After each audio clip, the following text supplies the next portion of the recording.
देखिए, अखिलेश यादव ने अभी एक कदम उठाया है, वो मुझे लगता है कि उसके सारे लोग तारीफ़ कर रहे हैं। नेता प्रतिपक्ष बने हैं वो।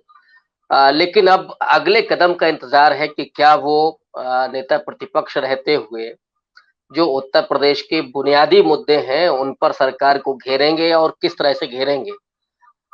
जो मुर्तज़ा साहब ने बात कही, मैं बिल्कुल 100% उनकी बात से सहमत हूँ कि भारतीय जनता पार्टी के हर कदम का, वो चाहे गलत हो, सही हो या जिसे चाणक्य नीति कह कर के प्रचारित किया जाए, उसको अ, हम तमाम लोग कई दफ़ा उसको उनका एक बेहतर मैनेजमेंट कह कर के और रफ़ा-दफ़ा कर देते हैं, जबकि सच्चाई ये है कि भारतीय जनता पार्टी का लोकतंत्र में कोई भरोसा नहीं है। और उन्होंने सारे विपक्षी दलों को एक तरह से डरा करके रखा हुआ है। अब सवाल अखिलेश यादव का है, तो क्या वो उस निडरता के साथ उस प्लेटफ़ॉर्म पर लड़ाई कर सकेंगे?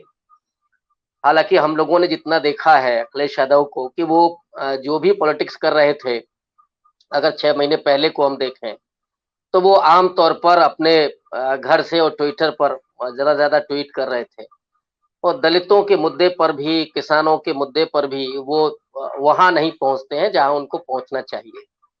अब एक मौका उनके पास है कि वो कम से कम विधानसभा के पटल पर उन मुद्दों को उठाएँ। अब मुझे लगता है कि जो उन्हें वोट मिला है, वो आप अगर उनके पूरे गठबंधन को देख लें तो 37 से 38% वोट मिला है उनको। लेकिन ये वोट अखिलेश यादव का अपना नहीं है। अगर हम लोग ये मान कर के चल रहे हैं कि अखिलेश यादव का अपना वोट है, तो शायद ये गलतफ़हमी होगी, क्योंकि ये बदलाव का वोट है और बदलाव का वोट भी एक तरफ़ा गया है, जैसे भारतीय जनता पार्टी के समर्थकों का वोट गया है। तो उसमें ऐसे भी बहुत सारा वोटर्स शामिल था जो समाजवादी पार्टी को पसंद नहीं भी करते हुए उसने भारतीय जनता पार्टी को हटाने के लिए वोट किया। तो इसलिए ये वोट कोई स्थायी रहने वाला नहीं है और इस वोट को अगर हम ये मान कर के चल रहे हैं कि अखिलेश यादव का वोट है और अगर अखिलेश यादव इसको कायम रखने में या उसमें भरोसा जताने में कामयाब होते हैं, तो ज़ाहिर तौर पर भारतीय जनता पार्टी के लिए मुश्किलें हो सकती हैं। लेकिन उसे भारतीय जनता पार्टी से लड़ने के लिए अभी से चाक-चौबंद होना होगा। अब सरकार के पास तो ये है कि उसको प्रोपेगेंडा करना है, उसके पास सारी मशीनरी मौजूद है और ये मैं पहले भी कह रहा था कि ये चुनाव अकेले बीजेपी नहीं लड़ रही थी। बीजेपी के साथ संघ तो काम करता ही है, वो तो सब हम लोग जानते हैं। चुनाव आयोग की भूमिका भी संदिग्ध थी। साथ ही साथ पुलिस प्रशासन का रवैया था, वो भी दुरुस्त नहीं था। इसके अलावा मीडिया तो सारा का सारा भारतीय जनता पार्टी और संघ के पक्ष में खड़ा हुआ था, तो वो वहाँ से प्रोपेगेंडा कर रहे थे। तो आपको केवल एक स्तर पर नहीं लड़ना है कि आप केवल भारतीय जनता पार्टी के सामने लड़ रहे हो, नहीं, आपको इन तमाम बिंदुओं पर आपको काम करना है। अब वोटर लिस्ट से जो नाम काटे गए और जो मेरी जानकारी है कि अक्टूबर में अखिलेश यादव के पास ये लिस्ट थी कि इसमें बहुत सारे नाम गायब हो गए हैं और लोगों ने बाकायदा उनको बताया भी था। लेकिन बावजूद उसके अगर वो काम नहीं करते हैं, मैं मान लेता हूँ कि ये भारतीय जनता पार्टी का छल है और उनका काम करने का अपना तरीका है, वो तो डेमोक्रेसी में नहीं भरोसा करते।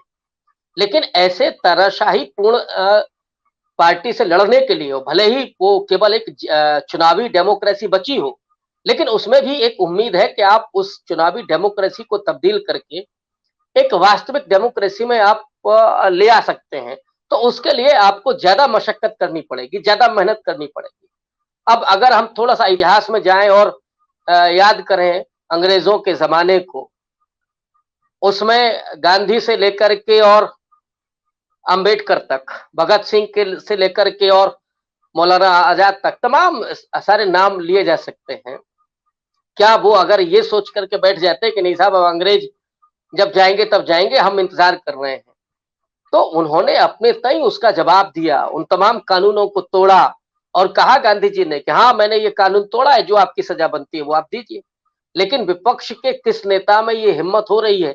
मैं 2-4 अगर अपवाद स्वरूप छोड़ दूँ तो अगर उत्तर प्रदेश को ही देखें तो मायावती से लेकर के अखिलेश यादव तक, क्या उनमें हिम्मत है कि वो कह सके कि हम साहब कानून आपका तोड़ रहे हैं और हम जेल जाने के लिए तैयार हैं? नहीं है ना।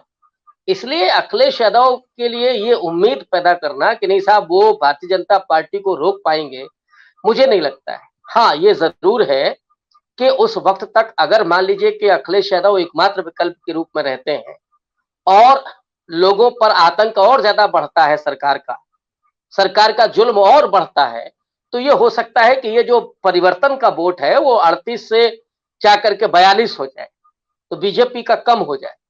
ये अगर हम उम्मीद कर रहे हैं तो अच्छा है, लेकिन मुझे लगता है कि ये उम्मीद नहीं करनी चाहिए। उम्मीद ये करनी चाहिए कि जो प्रतिपक्ष में नेता हैं वो निकल करके आए और जनता के मुद्दों के लिए लड़ें। मसलन अखिलेश यादव ने एक बड़ी कामयाबी हासिल की है, खास करके नौजवानों की जो उम्मीदें हैं उनमें। तकरीबन 9 या 10 बच्चे आत्महत्या कर चुके हैं अभी उत्तर प्रदेश में।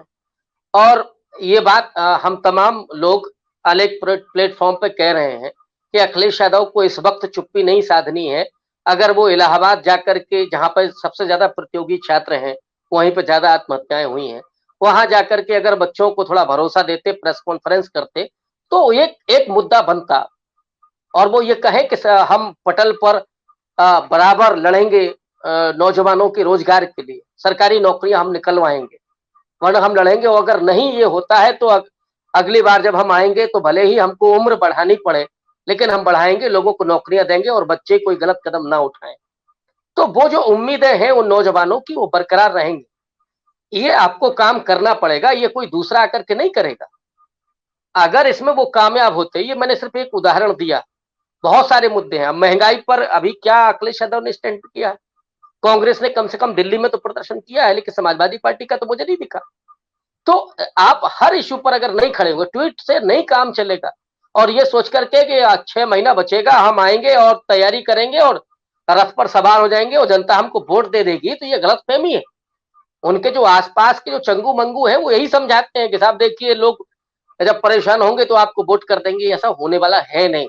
अगर वो ये सोच करके बैठे कि जनता अपना विकल्प तलाश लेती है, आज इनको वोट दिया है, बदलाव के लिए कोई और पार्टी दिखेगी, वो वहां चला जाएगा। ये घर बैठ करके सफलता नहीं हासिल होगी, ये हम सब जानते हैं। पता नहीं वो जानते हैं कि नहीं जानते।